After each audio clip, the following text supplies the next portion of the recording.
Hi everyone, welcome to the Winter Flower Club. It's cold outside, doesn't mean that we don't have a great selection of flowers.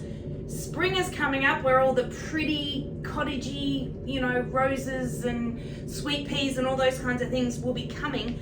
But for winter we have earthier, stronger, tougher, more robust flowers, along with a couple more delicate, but yeah, they're mostly more robust, obviously to do with the chilly weather outside.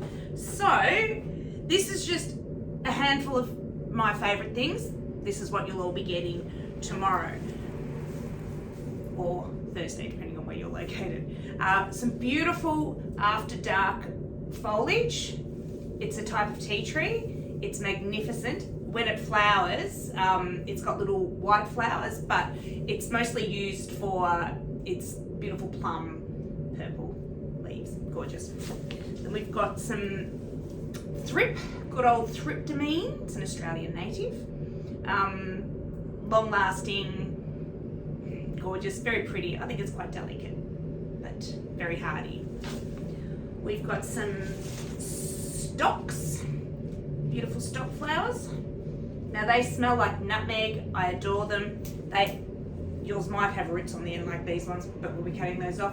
They are a member of the cabbage family, along with like the ornamental kale flowers, etc. So the water that they sit in can get stinky quite quickly. So the best way to overcome that is to just change the water every 2 days, which we all know we should be doing anyway. But the actual scent of the flowers is just the best. So I think it's worth persisting with the with changing the water to get the pretty smell of those, I say.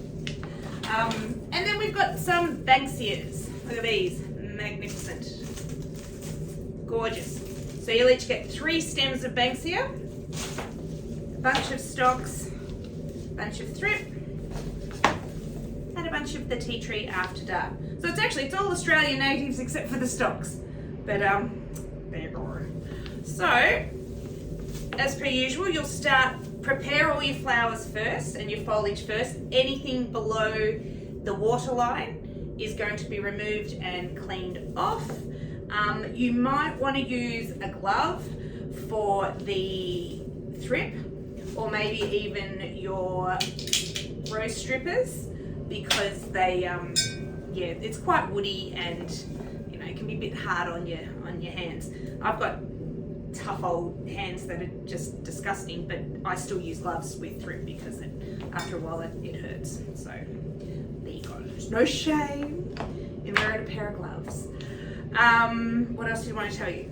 The woody nature of the thrip and the Banksias mean that it's a good idea with the Banksias to cut like we've done before in the past with woody stems, do a vertical cut as well as a horizontal cut when you put them in. And you can, if you can be bothered with the thrip too, but those stems are a little bit more narrow, so they're harder, but you can bash the ends of those with a hammer if you want to just create a greater surface area for them to drink. Both the Banksias and the thrip will last, a long time anyway, even if you do nothing. Even if you don't recut the stems of these things when you get them, they'll still last for ages. And especially the Banksias dry out beautifully. So even like the flowers of the thrip will drop and the leaves of the tea tree will drop and eventually make a mess. But the Banksias won't. They'll stay looking exactly like that. They'll just lose a little bit of their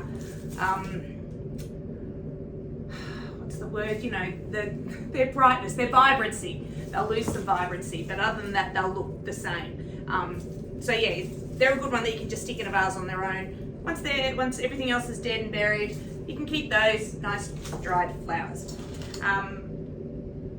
My other tip for this arrangement is to use an opaque vase or something that's smoky. I've got a smoky grey one here, mostly because it's mostly the thrip that's responsible for it. It makes the water go dirty really quickly, so it doesn't look very nice. So if it's in a clear glass vase, within half an hour, the water will look dirty and it will be annoying. You can also this time around put a couple of drops of bleach in the water if you want, a little bit of white king, which will help a bit with the stalks and the funky, you know, cabbagey smell that might come. Still change it every 2 days, but a couple of drops of bleach can help. All right, let's get to it. I like to keep these arrangements super simple. They're home flowers. They're what, you know, anyone can put together. And this is going to be no exception. We're going to do asymmetrical because I like that better. It's easier for you guys. And also to some things look better and have more impact when they're clustered together. And I think the thrip especially looks better when it's all grouped together rather than it's, you know, separated individually and evenly distributed. And even the after dark foliage, I think, yeah, we get a nice big dark mass, which I think looks really good grouped together. So that's what we're going to do. So I'm going to use part of my, about 2/3 of my bunch, put it all together in a group, in a cluster. Cut the stems on an angle and pop them in and towards the back. They're going to head off to one side. I'm hiding. Keeping some shorter stems of this aside. We're going to put them elsewhere. So just keep a little handful of shorter shorter stuff aside. Same with that thrip. I'll move that there. Use some of the bigger ones. And the thing with using native flowers is that they really lend themselves to almost the messy look, you know? Which is really how most people's house flowers should be, because we're not living in 5-star hotels with perfect arrangements. All right, so I'm going to have a cluster there. Recovered the stems. Which side have I got that going? I'm not very good at working backwards, so I'm going to just turn around for a sec.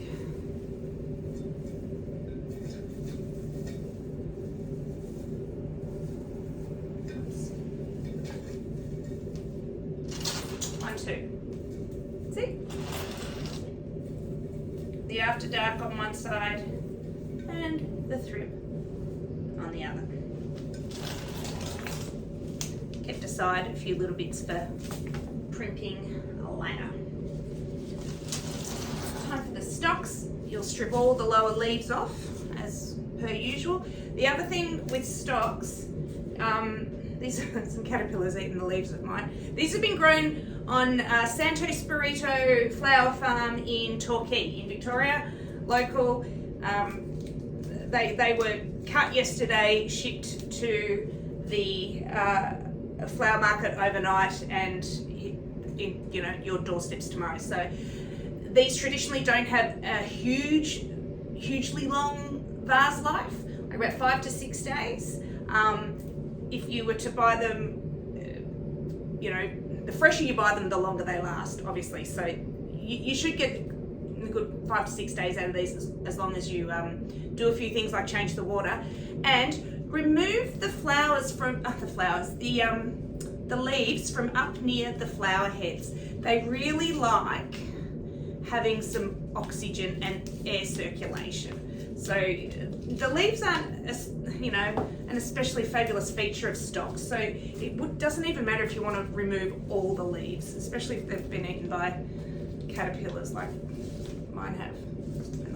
Yeah, if you take all those leaves away from the top, a little bit more air circulation, airflow, they'll be happy. I'm going to cut off. I think my bunch is the only one with roots, and I don't know if you plant those roots if they'll grow. You can try. Cut those off. Ready to go in.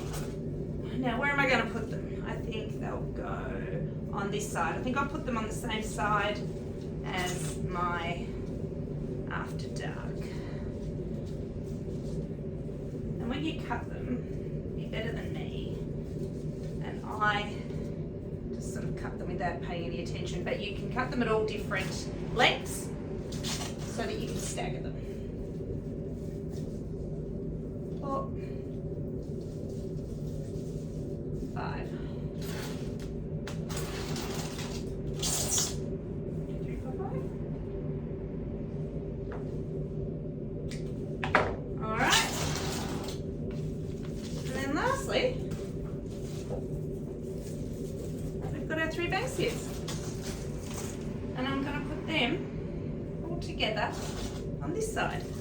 So I'm going to pick, and once again, and the leaves on these are a bit aggressive too, so if you prefer wearing gloves because they can scratch, the leaves have got a serrated edge and they can definitely scratch, so yeah. I'm going to pick the one with the longest flower. They're amazing, aren't they? They're so intricate, so much to look at. But I'm going to pick the one with the longest flower head, give it a cut and a split, and he's going to go higher.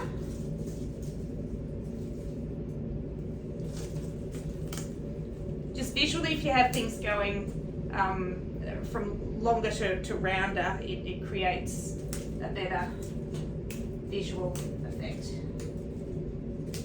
Those. So that's going to be my smaller one. So he's going to go next. Oops. Put in that.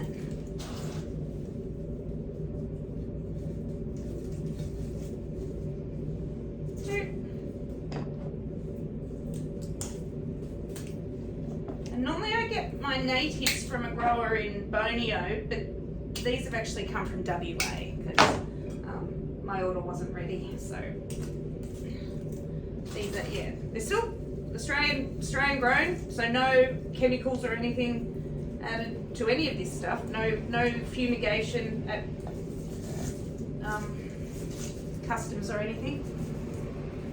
Good for our local farmers, blah blah blah. But yeah, they have come from WA. All right. Then it's time, as per usual, to do some primping. Now,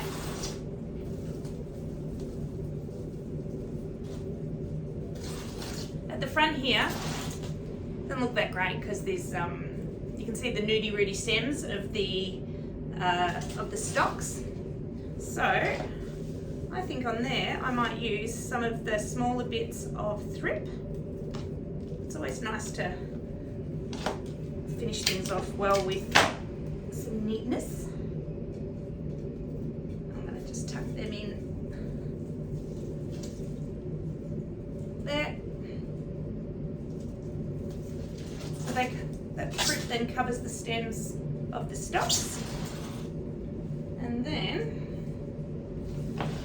I'm going to use the little bits of the After Dark to do the same thing in front of the stems of the Banksia. And I'm pretty sure, I'll look it up and confirm, but I think this species of Banksia, I think it's Menzii. I've been wrong before, but I think that's what it is. But I'll put it in the email. So, little short ones in the front. So we've softened the effect of our stems, finished it off nicely with the leftover foliage and flowers. And then you can faff about, primp, rearrange, you know how it goes, until you're happy with how it looks. So there you go. Banksia, After Dark, tea tree foliage, thryptomene or thrip, and stalks. So I popped the stalks in with what is an otherwise native arrangement just to add a little bit of softness and a bit of prettiness and a little bit of scent. If you were to recreate this again, and you didn't want to use the stocks, you wanted something more native, you could substitute the stock flowers for leucadendron, kangaroo paw, something like that, to keep it all native.